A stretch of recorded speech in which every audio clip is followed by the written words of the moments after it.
Професионална техническа гимназия Васил Левски, град Горна Оряховица, е училище с 104 годишна история. През годините от тук са преминали хиляди ученици и са намерили своя житейски и професионален път. Днес те са доказани специалисти в различни области.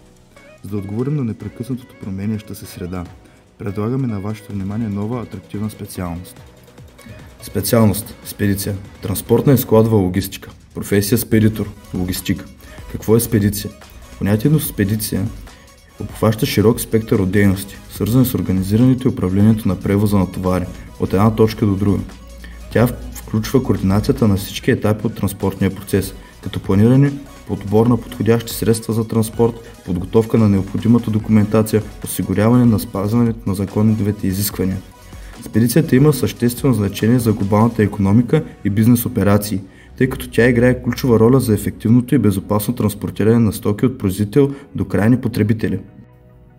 Основни дейности, които обхваща спедицията: планиране и координация на транспорта, избор на транспортни средства, подготовка на документация, митническо обслужване, застраховка на товара, складови дейности и управление на запаси, проследяване и мониторинг на пратката, консултантски услуги.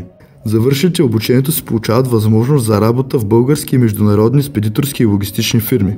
Те могат да се реализират в следните направления: логистика, управление на верига на доставките; транспорт, търговия, продажби, обслужване на клиенти; снабдяване, дистрибуция и производство.